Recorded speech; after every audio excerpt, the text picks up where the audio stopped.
Hoje a gente vai dar início, porque, na verdade, nós estamos com uma pesquisa em andamento que fala sobre os lavabos de sacristia nas igrejas do Centro Histórico do Rio de Janeiro.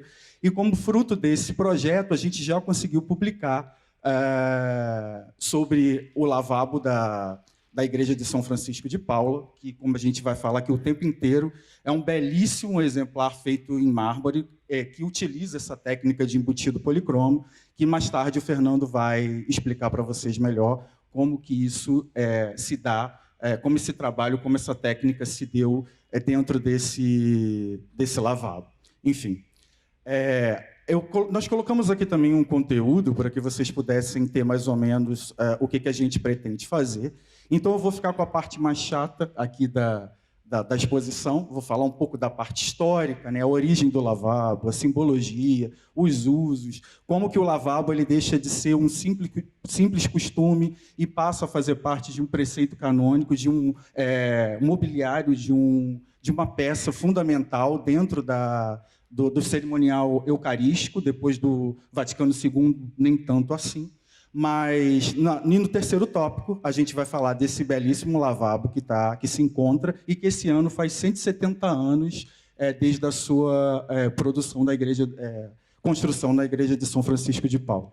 E o Fernando ele vai falar de uma parte assim bem mais interessante, a parte técnica. Ele vai falar sobre a morfologia compositiva dos lavabos. Isso vai envolver o estilo ou os estilos nos quais ele foi confeccionado. Vai falar dessa técnica de uma maneira mais assim aprofundada, falando quanto em relação ao seu cromatismo, a diferenciação de embutido para embrechado, que muitas pessoas ainda confundem e são técnicas díspares, né, diferentes, e dos efeitos decorativos que compõem essa peça. E, no final, a gente vai arrematar, ou melhor, ele vai arrematar falando sobre essa interpretação ornamental do lavabo, trazendo aí um repertório imagético e os significados de alguns dessas imagens que estão...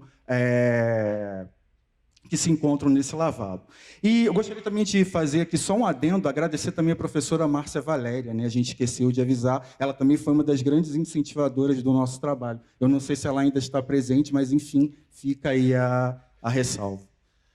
Bom, dando início à nossa apresentação, eu vou falar um pouco sobre a origem, né? O lavabo, que também pode ser conhecido como pia, fonte, lavatório, e, em menor medida, como chafariz ou esguicho, ele é um tipo de recipiente, é uma peça que abriga em seu interior uma espécie de, vamos dizer assim, cisterna ou reservatório, de onde saem uma ou mais torneiras, cujas águas que delas jorram vão cair numa espécie de bacia de coleta ou dreno. E vale a pena lembrar que essa água, quando o lavabo ele era ainda um mobiliário utilizado para o cerimonial eucarístico, essa água ela não poderia verter diretamente para a rede de esgoto, justamente porque ela contava ali, pelo fato de o lavabo também ser um recipiente no qual se lavava os vasos sagrados, justamente por terem substâncias bentas, elas não poderiam verter para o esgoto, né? Então, elas deveriam ir para uma espécie de sumidouro e se dissipar em meio à terra, né? Em meio a um ambiente que não fosse um ambiente de escoamento de esgoto, né? E o termo lavabo, ele é oriundo do latim lavabo, né? Que significa eu lavarei, e provém originalmente do Salmo 25, versículo 6, no qual o celebrante ele recitava, né, no momento em que lavava a pontas dos dedos após o ofertório. É óbvio que eu não vou falar a expressão em latim aqui, porque eu não quero passar vergonha. Então, eu vou falar em português, vamos dizer assim, a tradução. Na inocência lavarei as minhas mãos e conservar-me-ei junto de vosso altar, Senhor. Então, a questão da inocência aí é que o ato simbólico de lavar as mãos, no costume judaico, ele remete a esse atestado de inocência, né? O judeu ele via o ato de lavar as mãos. Então, o cristianismo, como é uma religião que tem a sua matriz, né, no judaísmo, ele herda essa questão de colocar o ato de lavar as mãos como um ato de inocência, justamente porque o lavabo ele busca remeter ao sacerdote essa questão de pureza, né? E depois a gente vai entender isso um pouco melhor. Bom, Falando um pouco sobre essa simbologia, né, que a água vai adquirir para a fé cristã, eu trouxe aí um excerto um trecho, né, das palavras de São João Crisóstomo. Mas antes disso, eu gostaria de só frisar que a água ela vai adquirir vamos dizer assim, um contexto mais significante na fé cristã a partir do batismo de Jesus no Rio Jordão por São João Batista. A partir daí a gente vai perceber que esse ato simbólico, que atualmente ele tem a sua expressão na pia batismal, ele tem como significado a expurgação do pecado original. Eu acho que a maioria das pessoas sabem muito bem, ou se não são católicos, ou já ouviram falar mais ou menos nesse sentido. E a partir daí eu trago esse pequeno trecho da escrita de São João Crisóstomo. São João Crisóstomo, que foi um arcebispo de Constantinopla, atual Istambul, na Turquia, e ele também foi um exímio orador. Crisóstomo, em língua grega, significa boca de ouro, né, que é aquele que tinha uma eloquência, né, aquele que conseguia falar e gesticular e fazer com que as pessoas conseguissem compreender, né, a sua fala, a sua explanação.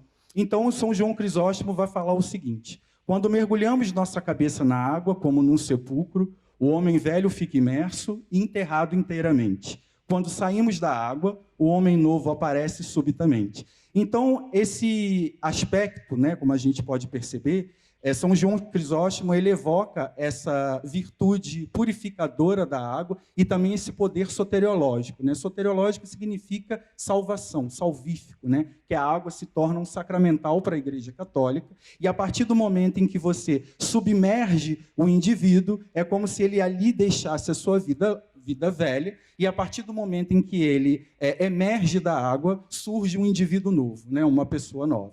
Então, a questão da imersão, nesse sentido, ela assume uma função regeneradora, né? Pois é, ao mesmo tempo, morte e vida. Morte de uma vida passada, de acordo com o cristianismo, e uma nova vida daquele cidadão que ressurge das águas com uma vida transformada.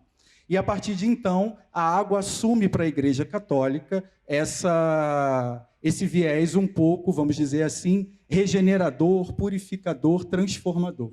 Né?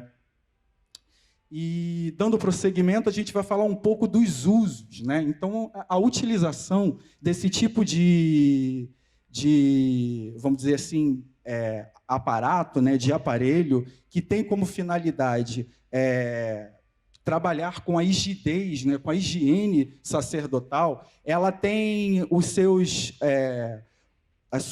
vamos dizer assim, a sua atuação múltipla, que não encontra o seu espelho só no cristianismo. Né? Você tem o judaísmo, você tem o islamismo, que também fazem os seus ritos de ablução, e foi por isso que eu trouxe aqui, no sentido de ilustrar, as três religiões monoteístas que têm costumes de fazer a ablução.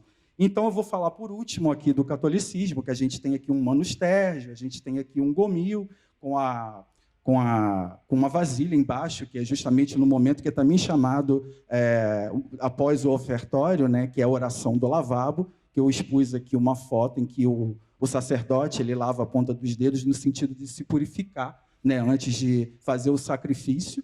E, a partir daqui, eu trago duas fotos, uma de um maometano, né, que está fazendo a sua purificação, antes dele iniciar as suas orações na mesquita. Né? E embaixo eu trouxe uma mikveh, que é uma espécie de piscina, em que o judeu ele também faz o seu processo de ablução. Ela é utilizada principalmente quando as mulheres, para a purificação das mulheres em relação após a menstruação e também depois que ela tem o seu filho, né, após o parto. Também pode ser utilizada no sentido de iniciação de uma pessoa na vida, na religião judaica, e também pelos homens antes da celebração do Yom Kippur, e por algumas comunidades também que utilizam a mikveh no sentido de fazer uma purificação antes do Shabat, né, que é o dia mais importante, é o sábado, para a religião judaica. Então, para a gente falar um pouco desse caráter ordinário e extraordinário do rito romano, o caráter extraordinário antes do Vaticano II, né? Você tem o rito tridentino. Então, no rito tridentino, você ainda tem o Salmo 50, versículo 6, que foi aquele que eu havia dito anteriormente, e o caráter ordinário do rito romano, instituído a partir de 69. Você tem aí o Salmo 50, versículo 4, que ele é um pouco mais reduzido, e que diz o seguinte: lavai-me totalmente de minha falta e purificai-me de meu pecado. Né? Então, o sacerdote ainda utiliza uma oração para lavar as suas mãos durante o ritual de purificação. Então, o lavabo, antes dele assumir vamos dizer assim, de ser um mobiliário dentro da sacristia, ele era inicialmente um pano de linho no qual o sacerdote limpava os dedos após o ritual do ofertório, e que, por metonímia, ele acaba sendo também chamado a própria oração, que é feito o momento de purificação do sacerdote naquele momento, e também a própria bacia na qual vertia a água da purificação do sacerdote naquele momento. E depois, enfim, é na sacristia da igreja que o lavabo ele vai assumir a sua maior, vamos dizer assim, o seu maior prestígio, né? Que ele deixa de ser um simples, vamos dizer assim, costume, hábito de se lavar as mãos, e ele passa a entrar na própria cânon da igreja. E a gente vai ver isso com São Carlos Borromeu e também nas nossas constituições primeiras do Arcebispado da Bahia de 1707. A gente vê uma pequena menção ao lavabo. Tá? Vou passar aqui para a gente não demorar muito. Então, a gente entra numa nova parte da apresentação, em que fala justamente dessa proeminência do lavabo. Bom, aqui eu vou falar um pouco sobre as instruções borromaicas, que, na verdade, elas têm um nome latino, que é esse daqui, que eu também não vou me atrever a falar, mas se a gente fizer uma tradução tosca para o português, significa mais ou menos as instruções para a fábrica e alfaias eclesiásticas, tá? No sentido de você trabalhar não só a construção e a ornamentação do espaço sagrado tradicional, como também dispor do mobiliário, das alfaias que vão compor a sua ornamentação e a sua função dentro da igreja, né? Então, eu trago aqui as instruções borromaicas, e São Carlos Borromeu ele foi uma figura ímpar na Contra-Reforma Católica, e ele desenvolveu essas instruções para a sua diocese de origem, que era Milão. Mas o livro foi tão bem aceito pela diocese e também pelos padres do Concílio de Trento que ele deixou de ser só uma instrução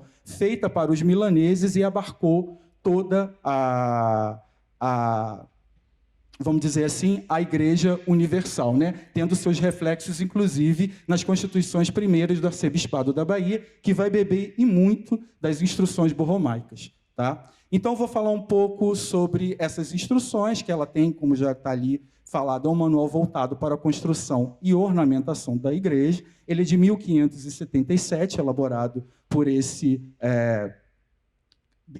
bispo, né, São Carlos Borromeu. Se eu não me engano, acho que ele era até cardeal, porque ele está aí de vermelho, né?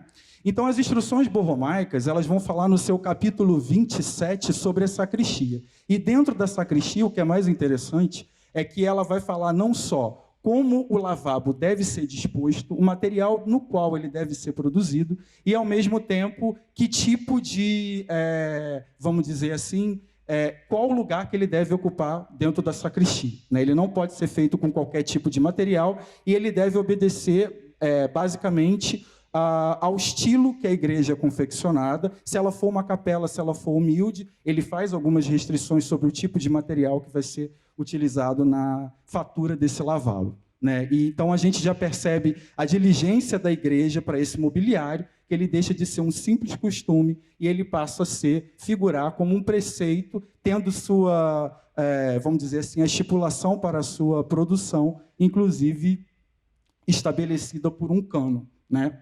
Que são as instruções borromaicas. Vou dar prosseguimento, agora a gente vai falar um pouco sobre as constituições primeiras do Arcebispado da Bahia, que é um tipo de compilação que regeu a Igreja Católica desde o início do século XVIII até mais ou menos a segunda metade do século XIX, se eu não estiver aqui cometendo nenhum equívoco. Então, a gente, fazendo uma pesquisa nas constituições primeiras, a gente conseguiu ver pouca coisa que esse livro que é tão rico, né, para quem estuda igreja, ele é fundamental, é necessário que você olhe esse livro. Ele traz pouca coisa sobre esse tipo de mobiliário, né, dentro da sacristia. O que a gente conseguiu encontrar foi essa passagem que está no título 37, cláusula 624, que faz alusão a esse tipo de recipiente. Inclusive, é bem interessante, né? Vocês podem perceber, porque nós mantemos a grafia original, porque é um livro de esse que a gente pegou é de 1800, ele ainda traz a grafia de um português mais antigo, como almários, limpeza com S, e por aí vai. E aí a gente destacou aqui o fonte, né, do lavatório, que é como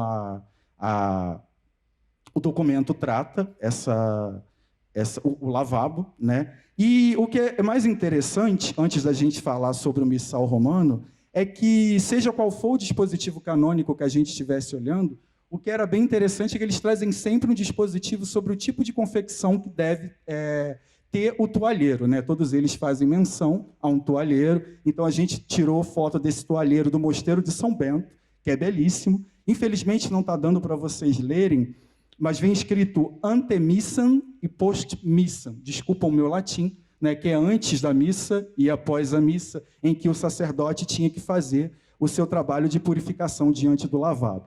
Então, eles dizem que esse material ele deve ser produzido em um material nobre, possivelmente o linho, né, que era o material mais utilizado na época. Agora, atualmente, o dispor de toalhas brancas, limpas e confeccionadas em bom tecido.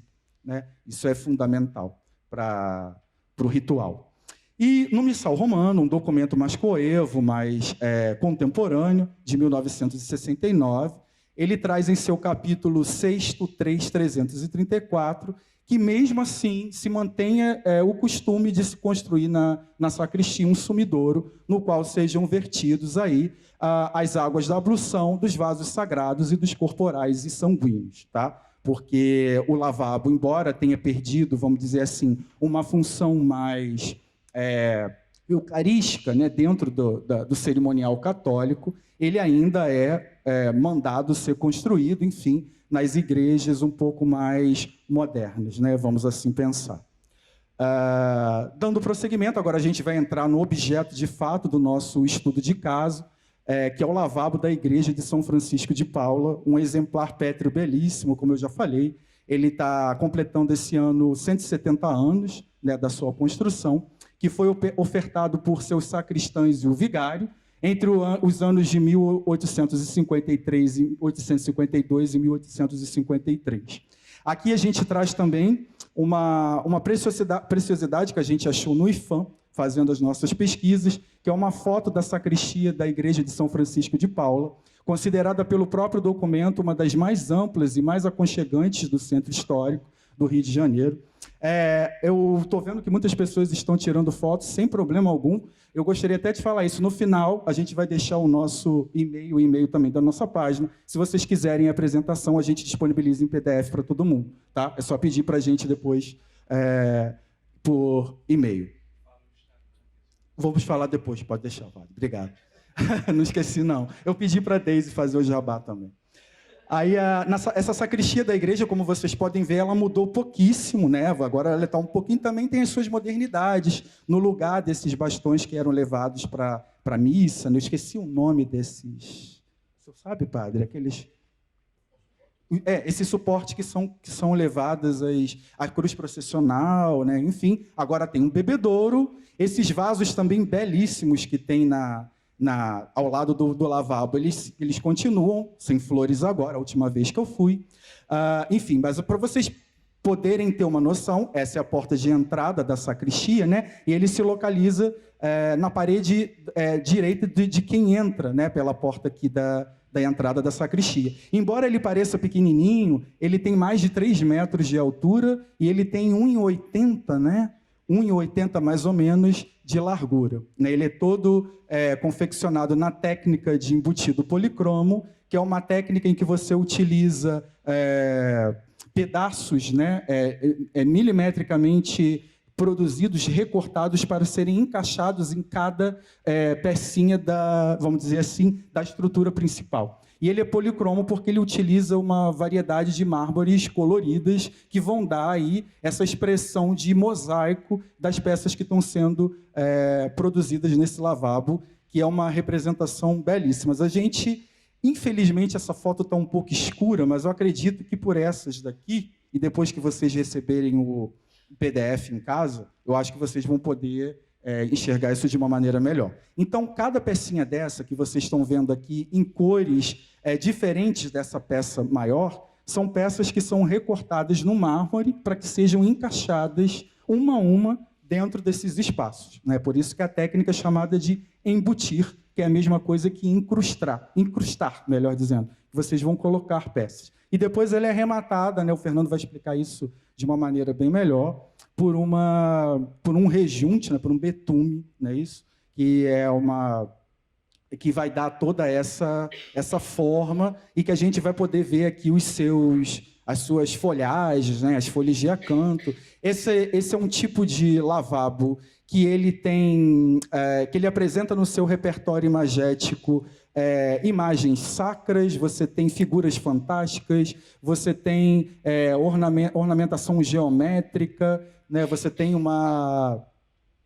a figura dos delfins ou golfinhos, né, que remetia à figura do próprio Cristo, né, porque na antiguidade os golfinhos eram aqueles animais que guiavam os velejadores rumo a um porto seguro. Então ele é associado a Cristo justamente porque na religião católica Jesus Cristo é o único capaz de conduzir ao caminho da vida eterna. Então os golfinhos eles são associados. Então, como tudo dentro da igreja tem um simbolismo e um significado. Então o lavabo ele tem essa questão de remeter ao sacerdote, porque ele é endereçado especificamente, ou era, melhor dizendo, ao sacerdote, para que ele pudesse compreender que aquilo que ele está celebrando era algo sagrado, e quanto mais associado a mais, vamos dizer assim, puro, ou se purificar diante dessa peça, seria o que era dito pelo cânon, né? Enfim. Então a gente tem aqui, estou aqui até, ela pegou água ali, deu até sede. Enfim, aí a gente tem, para finalizar, a parte do coroamento, né, dessa peça, que ele concentra a maior parte, né, dessas imagens que são cuidadosamente encravadas na técnica de embutido policromo, e onde ele apresenta a sua maior variação de cores, né? E só para salientar mais 2 pontos, nós encontramos também nessa parte de baixo a inscrição MCD, que pode significar Memoriae Causa Donatum, que é uma expressão em latim que quer dizer em memória da coisa doada, que é justamente o fato de sacristães e vigário terem doado essa peça entre os anos de 52 e 53, né?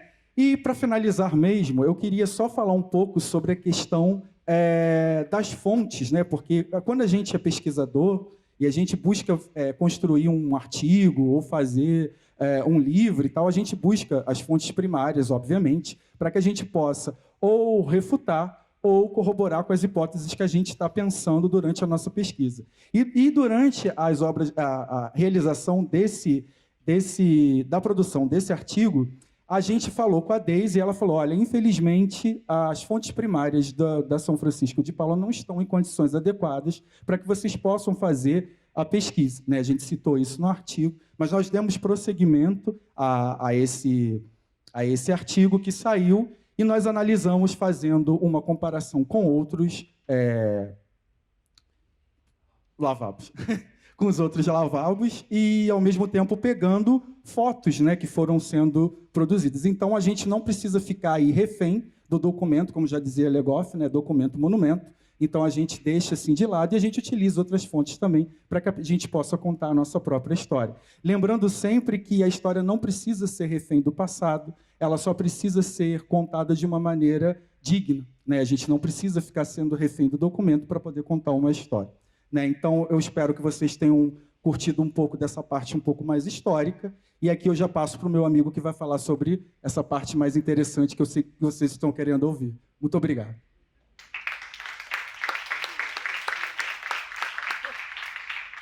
Então, voltamos. Então, a gente vai falar agora sobre a morfologia compositiva dos lavabos. os lavabos nas sacristias do Centro Histórico do Rio de Janeiro, Igreja e Convento de São Francisco, Salvador, na Bahia, e o Partido dos Adotados, Vultos e Parietal. Então, os lavabos eles vão começar a ser inseridos nas sacristias do Centro Histórico do Rio de Janeiro entre os séculos XVIII, XIX e XX. Eu digo os lavabos que nós estudamos e que nós temos notícias. Isso não quer dizer que anteriormente não tinha lavabos nas sacristias. Então, esses lavabos, no caso do embutido policromo, eles vão ser confeccionados em oficinas muito especializadas em Portugal, na cidade de Lisboa, que tinha o domínio dessa técnica de artesania tão minuciosa que é a técnica do embutido policromo. Eu e o Marcos, durante a nossa pesquisa, já verificamos que durante o século XX há a produção de lavabos aqui no Rio de Janeiro. Ou seja, a gente tinha oficinas cariocas que fabricavam esse tipo de lavabo. Durante a nossa pesquisa, houve alguns questionamentos em relação à datação. E se haveria esse lavabo em outros locais, em outros estados do Brasil afora. E nós encontramos, na Igreja e Convento de São Francisco, em Salvador, o que eles chamam de realização de obras de grande vulto, que foram obras grandes entre os anos de 1869 e 1870, que se verifica a instalação de um lavabo, datado de 1870, que é da mesma técnica do embutido policromo. Por que nós tivemos que ir a Salvador para buscar essa referência também? Além do questionamento da data, também alguns historiadores afirmam que o lavabo de São Francisco de Paula teria sido confeccionado no século XVIII, o que isso é uma incongruência, porque o próprio lavabo tem a sua documentação, ele tem datado, ele tem todas as informações precisas em sua base. Então, quando a gente começa a estudar os lavabos, a gente precisa entender algumas classificações. Primeiro, o lavabo ele é um bem integrado à arquitetura. Então, ele pode ser dividido em de vulto e parietal. O lavabo de vulto é um lavabo que ele não está inserido na sua estrutura física da arquitetura, ele é desenvolvido na parte da frente, dos versos e das laterais. E ele pode ser contornado em 360 graus pelo espectador. E no caso do lavabo parietal, que são os lavabos mais comuns no Centro Histórico do Rio de Janeiro, eles apresentam basicamente duas peças, o respaldo e a bacia, que são afixados na própria superfície murária, no caso, a parede. E todo o programa hidráulico desse lavabo está dentro da parede, diferente do lavabo de vulto, que fica dentro do próprio lavabo. Então, aqui, nós trazemos para os senhores o exemplar da Igreja e Convento de São Francisco, e a gente vai explicar um pouquinho como é que funciona essa conformação estrutural do lavabo. Os lavabos, na verdade, alguns lavabos, eles apresentam uma estrutura muito bem definida, encoroamento, corpo e base, muito semelhantes a retábulos e fachadas de edificações. Então, nós, para ter um entendimento maior, uma compreensão maior e poder analisar com maior precisão, nós fazemos essas seções em coroamento, corpo e base, sendo que isso é apenas para estudo. A gente tem que entender que o lavabo ele é um mobiliário que deve ser compreendido na sua totalidade. Já trazendo os lavabos do Centro Histórico do Rio de Janeiro, um outro exemplar de embutido policromo é o da Igreja de Santa Rita. E esse lavabo também ele tem um fato bem curioso. Todos os lavabos, na verdade, do Centro Histórico do Rio de Janeiro, na região do seu coroamento, comecem a reparar que os atributos do orago, no caso de Santa Rita, aqui dentro desse quadrifóglio, que é esse elemento que nós chamamos, ele apresenta a palma com 3 coroas, representando as 3 fases da vida de Santa Rita, apresenta a águia bicéfala, o cinto do hábito agostiniano e apresenta também o coração flamejante. Em relação ao lavabo da Igreja de Nossa Senhora do Bom Sucesso, da Santa Casa da Misericórdia, também confeccionado sob essa técnica de embutido policromo, o lavabo, no seu coroamento, ele já apresenta uma pequena tarja com o emblema da própria Santa Casa da Misericórdia, o brasão. E também, para a gente entender um pouquinho, nós temos 3 exemplares de lavabos de vulto aqui no Rio de Janeiro, que é o lavabo do Mosteiro de São Bento, o lavabo do Convento de Santo Antônio e o lavabo de São Francisco da Penitência. Esse lavabo aqui merece um pouco de atenção, porque ele tem uma particularidade. Nós, quando verificamos esse lavabo, você vai reparar que você não consegue fazer a circulação em 360 graus nele, devido a ele estar fixado em uma espécie de armário, uma espécie de nicho. mas isso continua a classificação de vulto. Em relação à técnica, nós iremos falar sobre as tipologias rochosas, a classificação quanto ao cromatismo, se ele é monocromático e policromático, a diferenciação entre embutido e embrechado e os efeitos decorativos. Então, a tipologia rochosa desses lavabos. Aqui no Rio de Janeiro, a tipologia mais comum vai ser o mármore e o liós. Isso não descarta também lavabos confeccionados aqui no Brasil em granito e também em gneiss, no caso do Rio de Janeiro, perdão. E aqui no Brasil, quando a gente avança a nossa pesquisa, quando a gente avança a outros estados, a gente verifica que esses lavabos vão ser confeccionados em outros suportes, como é o caso da pedra-sabão, também conhecido como pedra-talco, em Minas Gerais, e também lavabos em madeira. Esses exemplares a gente encontra na região de Sabará, na igreja de Nossa Senhora da Conceição. Durante a nossa pesquisa, nós ficamos muito curiosos em saber que tipologia rochosa foi utilizada para a confecção desse lavabo de São Francisco de Paula. Então, nós recorremos a 2 especialistas em rochas da Faculdade de Lisboa, de Portugal, o professor Eduardo Duarte e a professora Luísa, e eles, através do exame organoléptico, para quem não sabe o que é o exame organoléptico, é o primeiro exame que nós fazemos frente a uma obra de arte, através dos nossos órgãos de sentido, no caso, a visão, foi utilizado aqui, e com isso nós conseguimos identificar mais ou menos os supostos tipos de rocha. No caso foi o mármore branco venado ou trigastes, mármore bege venado, calcário preto de Mem Martins ou mármore preto, mármore vermelho, calcário amarelo de Negrais. Nesse caso específico, se a gente quisesse realmente ter uma confirmação, aí nós deveríamos recorrer a análises laboratoriais. No caso, talvez uma difração de raio-x, o professor Davi até pode nos auxiliar nisso, ele poderia informar, através dos minérios presentes nessas rochas, saber qual realmente é a rocha que foi utilizada para a confecção desses lavabos. Ainda em relação à classificação dos lavabos, eles podem ser classificados conforme o seu cromatismo.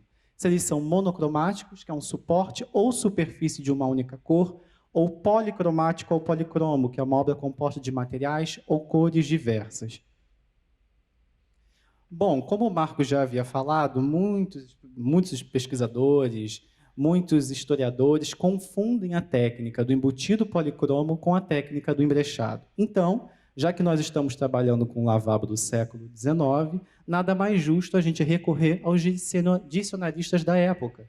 Então, nós recorremos ao dicionário técnico histórico de pintura, escultura, arquitetura e gravura de Francisco de Assis Rodrigues, também da região de Lisboa, onde também poderia ter sido confeccionado esse nosso lavabo, e ele diferencia da seguinte forma: o embutido é introduzir em caixas ou cavidades, pedras ou metais, figuras, emblemas ou ornatos, com ou sem relevo de diferentes cores. Também são conhecidos como embutidos policromos ou técnica florentina. Já o embrechado são pedacinhos de louça, de cristal, de vidro, pedrinhas e conchas utilizados na confecção de grutas e paredes nos jardins. Então, a gente já começa a reparar que realmente há uma diferenciação entre essas duas técnicas. São técnicas completamente distintas. Enquanto o embutido é uma técnica mais para a área interna da arquitetura, o embrechado é mais para a área externa. Por exemplo, como mobiliário de jardim, como torres de igreja, mas isso também não quer dizer que ele vai ser aplicado dentro. A gente vai ver um exemplo aqui do Rio de Janeiro.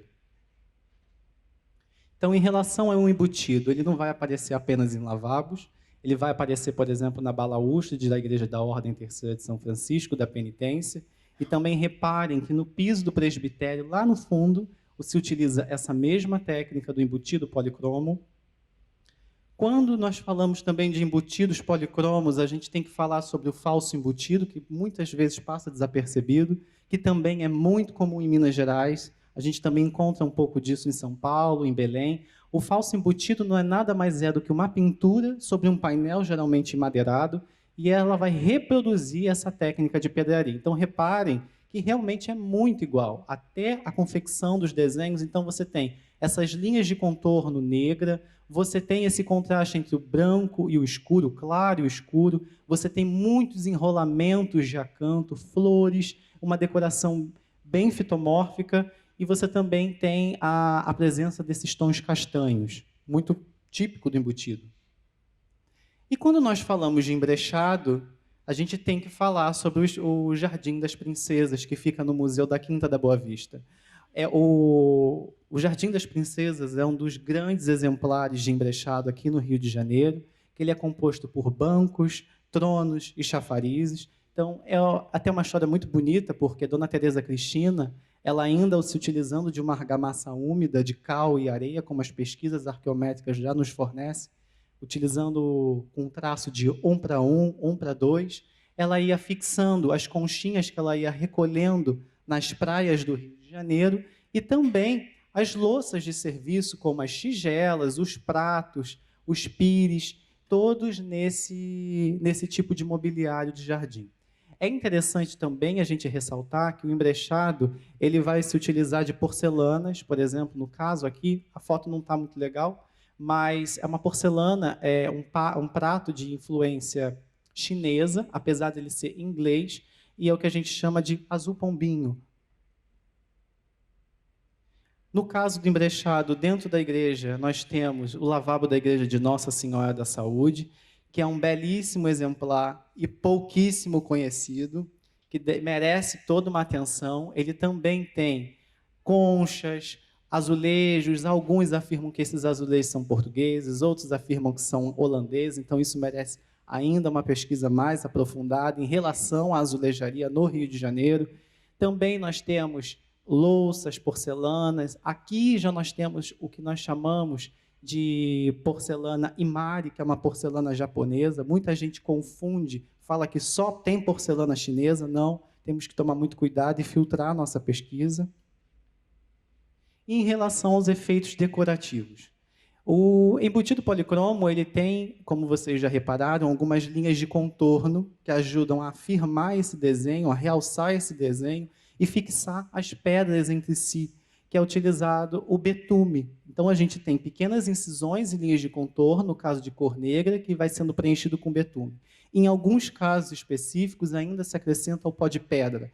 E esse betume, junto com o pó de pedra, também pode ser utilizado para fixar as pedrinhas, no caso do embutido, junto ao suporte do lavabo. No caso, o betume, dentro do embutido, alguns pesquisadores afirmam que teria sido de influência da ourivesaria, que é um efeito decorativo, e chamado de nigelagem, que vem do nielo ou nigela, que você faz pequenas incisões no metal e depois você faz um preenchimento com esmalte de cor negra. E essa liga metálica ela é composta por prata, cobre, enxofre e chumbo. Então, já quase chegando ao fim, a interpretação do programa ornamental do lavabo, o repertório imagético e os seus significados. Então, o repertório imagético do nosso lavabo, como o Marco já mostrou e já explicou, ele é bem diverso, ele é bem amplo.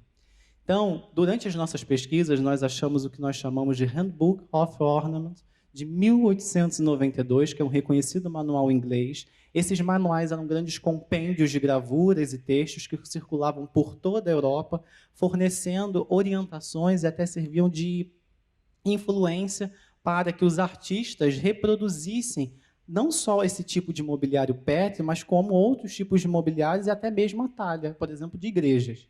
Então, vários foram esses guias artísticos, como os franceses, os italianos, os alemãos, que circulavam por todo Portugal e por toda a Europa, que depois chegaram até nós. No caso ainda desse lavabo e de outros lavabos, como vocês puderam verificar, eles apresentam elementos da arte sacra cristã coligados a elementos do paganismo. E esses elementos do paganismo eles estão ligados ao estilo chamado grotesco, que também pode ser chamado de grutesco ou brutesco, como é mais conhecido em Portugal. Esse estilo ele vai surgir no século mais ou menos XVI e tem origem, a palavra italiana vem de grota, gruta, e ele vai ser um estilo fortemente marcado por elementos da natureza, elementos com a presença de animais, zoomórficos, vai ter elementos fantasiosos, místicos, como dragões, serpes, sereias, em alguns poucos casos, mas a gente consegue achar, e também a gente consegue ver muita figura humana. No caso da figura humana do estilo grotesco, ela assume uma outra roupagem.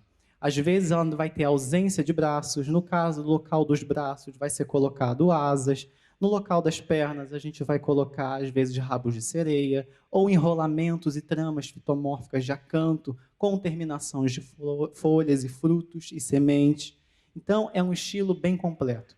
Esse estilo, na verdade, ele vai ter lá início em Roma, através das escavações arqueológicas, em Tito e Trajano, quando se descobre a Dominus Aurea, a Casa Dourada, do imperador Nero, e o nosso grande artista do Renascimento, Rafael de Sanzio, ele teve a oportunidade de visitar essas escavações arqueológicas e ele, imbuído dessa arte, ele vai aplicar dentro da Igreja Católica, quando o Papa Leão X solicita que ele decorasse os aposentos papais. Então, Rafael de Sanzio é o grande responsável por introduzir o elemento grotesco dentro da Igreja Católica e combinar o grotesco com a arte sacra cristã.